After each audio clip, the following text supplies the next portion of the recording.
Christopher Nolan's sophomore effort Memento, based on the short story Memento Mori written by his brother Jonathan Nolan, catapulted him to greater universal acclaim because of its intriguing narrative design and an ending no one saw coming at the time of its release.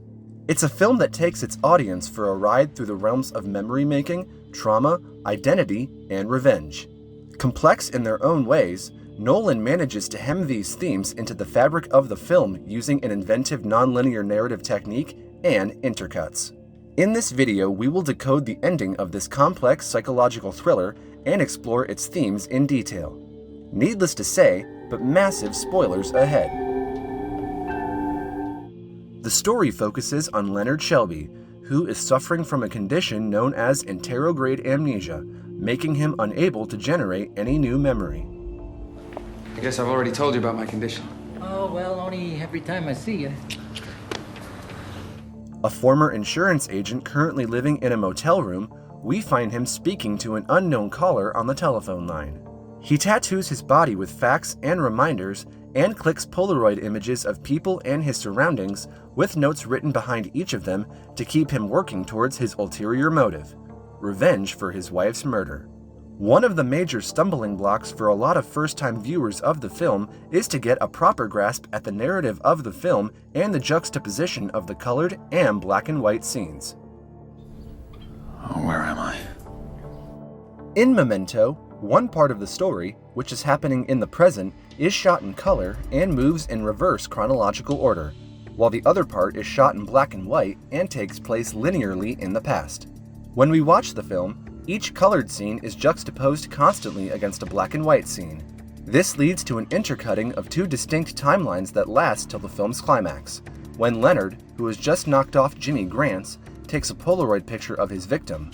When the photo develops, the black and white frame merges into a colored setting, thus bringing both the distinct parts of the story together at one point. The climactic scene where the reverse storytelling and intercuts come together is both enlightening and scary for the possibilities of miscalculated acts of revenge that Leonard's actions might breed in the future. What have I done? It leaves us wondering whether memory must form the ultimate base of our experiences, and leaves us with a lot of unanswered questions about the film. But before we move on to decode the ending, we need to understand the major themes of the film, which not only propel the plot, but also lay the foundation for the shocking ending. John Edward Gamble. This guy told me his name was Teddy.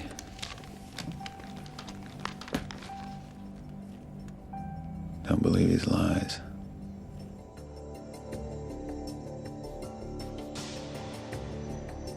Leonard is motivated by revenge throughout the film. He is constantly on the lookout for John G., the man who he believes has raped and murdered his wife, which forms the biggest driving point of the film. However, soon enough, we find out that Leonard is also helping out Natalie, who has lost someone precious to her and has been wronged by someone else. But by the time the film ends, we come to know that it was Natalie who was actually manipulating Leonard because of his condition to help her get through to her lover's murderer, Teddy. I can say whatever the fuck I want, and you won't remember.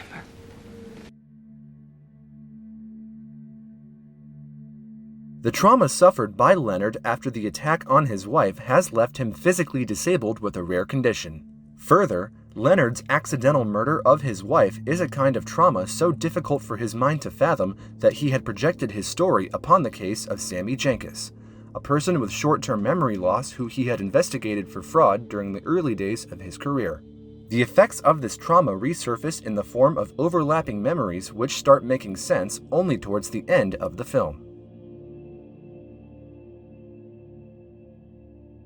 There is a lot of conversation around memory in the film, the most remarkable being Leonard and Teddy sitting in a diner with the former explaining how memory is unreliable while facts are really what drive investigations.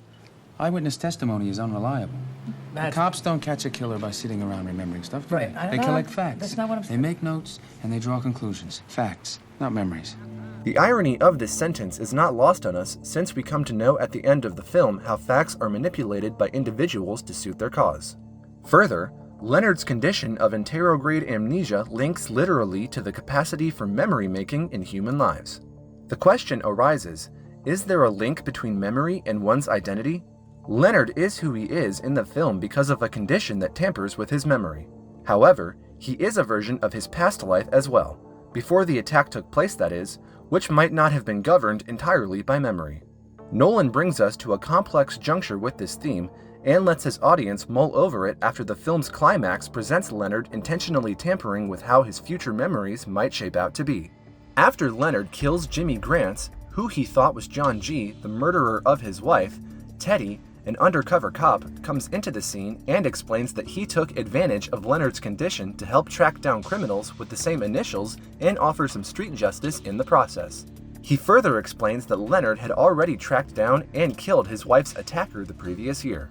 However, he also explains that it was not John G. who had killed his wife, it was Leonard himself, who had accidentally murdered her by overdosing her with insulin. A memory of Leonard pinching his wife's thigh comes back to him, but he now replaces the pinch with an insulin injection. We get to know that it's Leonard's guilt that made him project his own story over the case of Sammy Jenkins. Sammy was a real person whom Leonard had helped expose, but he did not have a wife nor murder that fictional wife with an insulin overdose. That way, every time he remembered his deed, his memory led him back to Sammy's story. Teddy tells Leonard that he lies to himself to remain happy with the knowledge that the attacker John G. had killed his wife, so he can forever fuel his thirst for revenge. So you lie to yourself to be happy. There's nothing wrong with that. We all do it. Who cares if there's a few little details you'd rather not remember? However, Leonard is not convinced about Teddy's explanations, and he thinks that he is trying to confuse him until his memory lapses again. When he comes to know that Teddy's real name also has the initials John G., he marks him as a clue for himself, which he then sets out to uncover and murder.